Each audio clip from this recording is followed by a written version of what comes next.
Welcome to the Deep Dive.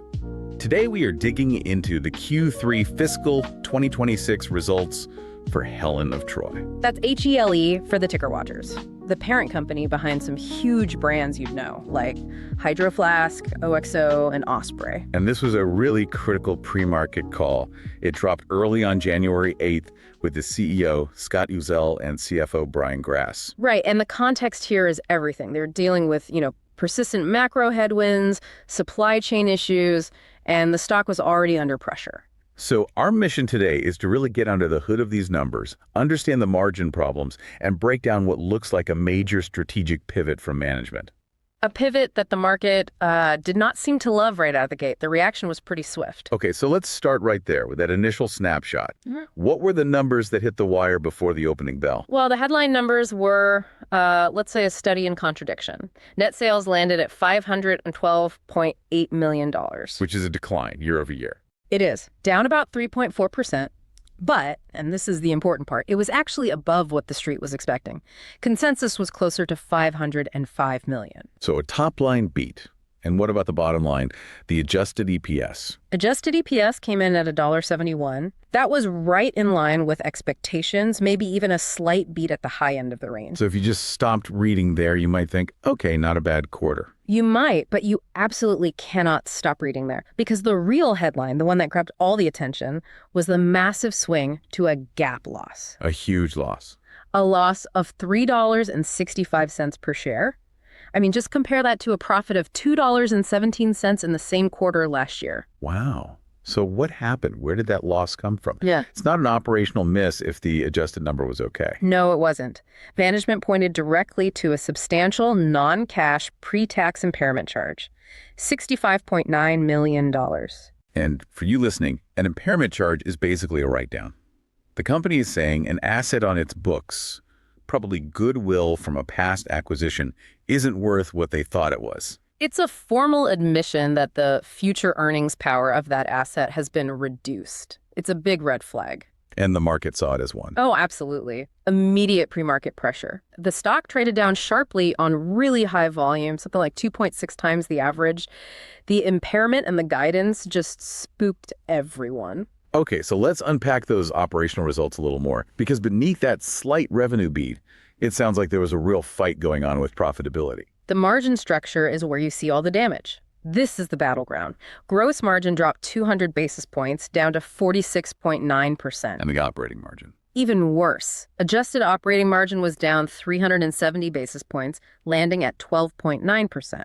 I mean, when you see drops that steep, you know there are some serious structural headwinds. What's driving that kind of compression? Is it just the tariffs we've heard so much about? That's a huge piece of it, yes. The unfavorable tariff impact is still, a profit killer for them. But there were also some operational issues. Like what? Well, they had a less favorable impact from inventory obsolescence, meaning they had to write down more old stock. And their SG&A, their overhead costs, were higher. Why were those SG&A costs up? That's usually the part they can control. It is. And management said it was partly due to the Olive & June acquisition, higher freight costs, and interestingly, higher annual incentive compensation expense. So bonuses were up even as the stock was underperforming. Seems that way, at least for Q3. And if we look at the different segments, home and outdoor was down about 6.7%, but beauty and wellness was almost flat. Almost flat, down just 0.5%. But that number is really masking what's going on under the surface. You mean with organic growth? I mean, exactly that. This is a critical detail. The Olive & June acquisition, which is in that beauty segment, added a 7.1% boost to consolidated revenue. So without that acquisition? Without it, the underlying organic business was down a staggering 10.8%. That tells you the core engine is slowing down fast. They are relying on these bolt-on deals to keep the top line stable. And the elephant in the room through all of this remains tariffs. It does. They quantified the hit to gross profit year to date at $31.3 million. The full year impact is expected to be in the $50 to $55 million range. That is just real cash that's not available for anything else. It's gone. And it takes us right to this big strategic pivot management announced. For years, it's all been about cost cutting, Project Atlas. Right. Efficiency. What's changing? The CEO, Scott Uzzell, was very clear. He said the strategy of just continuous cost cutting is not enough anymore. They are making a major pivot So what? to prioritizing and driving revenue improvement first. Wait, so they're shifting focus from cutting costs to growing sales, right when their organic sales are down 10%. That feels like a massive gamble. It's a huge gamble. They're essentially saying they've cut all they can without hurting the brands themselves. Now they have to spend money to make money. The risk, of course, is if that revenue doesn't show up, they're just left with higher costs and still awful margins. The CEO's take on the economy was interesting. He called it a bifurcated economy. How does that play into their strategy? It's key because their brands Osprey, OXO, Hydroflask are premium. He's seeing robust spending from high-income households, which helps those brands. But the other side of that, The other side is the lower and middle-income consumers are getting squeezed by inflation on essentials. So they're trading down. They're not buying the premium OXO gadget, they're buying the generic one. And Helen of Troy loses that sale. so this pivot to growth is about doubling down on those premium brands to appeal to the customers who are still spending. Exactly. Investing in innovation, brand loyalty, all to protect that pricing power. They highlighted things like the new Osprey and Hydroflask cooler collaboration. That actually makes a lot of sense. It does. And new cookware from OXO. It's targeted R&D where they think they can win. And what about the tariffs? Are they just accepting that as a cost of doing business? No, they reaffirmed their big goal there. They want to reduce their exposure to China tariffs to between 25 and 30% of their cost of goods sold by the end of fiscal 26. That's the long game for margin relief. Okay, so what does all of this, the pivot, the headwinds, mean for the immediate future? The updated guidance was what really tanked the stock. It was. They tightened the sales range, which was fine, but they lowered the adjusted EPS guidance significantly. The new range is $3.25 to $3.75. And the street was at what, over $4? Yeah, consensus was around $4.02. So this was a material miss. And it's the direct financial consequence of that strategic pivot. They're choosing to spend money now on things like marketing and R&D instead of just trying to maximize profit for the next quarter. Precisely. They said the guidance cut was because they couldn't get the pricing they needed, they had to be more promotional, and most importantly, they were choosing to preserve those strategic investments to build momentum for the future. That puts a ton of pressure on the balance sheet. What's their leverage situation look like? Not great. The net leverage ratio climbed to 3.77 times. That's up from 3.54 just last quarter. And for you listening, anything approaching 4 times leverage gets lenders a little nervous, especially in a slow growth environment. It makes them vulnerable, which is why they had to take some decisive action on their credit. What did they do? They secured a crucial safety valve. They amended their credit agreement, got a new $222.5 million term loan, and extended the maturities on their debt out to 2028 and 2029. So they bought themselves some time. They bought time. But it puts a massive spotlight on generating cash and managing their inventory.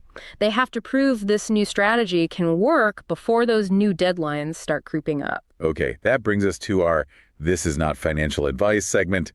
Time for the outrageous but plausible trade. Right. So we've established the fundamental view here is pretty cautious. The stock's been hammered, the leverage is high, the tariffs are a killer. But we're looking for an asymmetric event, something outside of just selling more water bottles that could change the whole story.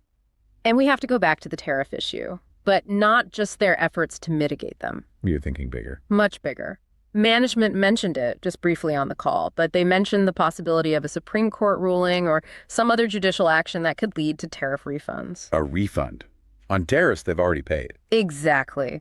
There are legal challenges to the way some of these tariffs were implemented years ago. Right. If one of those challenges succeeds, it could mean a massive one-time cash payment back to the company. So the trade idea is? The trade is a highly leveraged long equity position in ELE. But you're not buying it as a bet on their operations. You're buying it purely as a tariff refund call option. You're betting on the courts, not the company. Solely on the courts. Think about it. A sudden cash infusion of, say, tens of millions of dollars would hit the balance sheet immediately. It would slash that 3.7 times leverage ratio overnight. It would fix their biggest problem far faster than selling more cookware ever could. Far faster. It's a binary policy-driven bet. But the upside of cleaning up that balance sheet would be enormous. That is a fascinating out-of-the-box idea.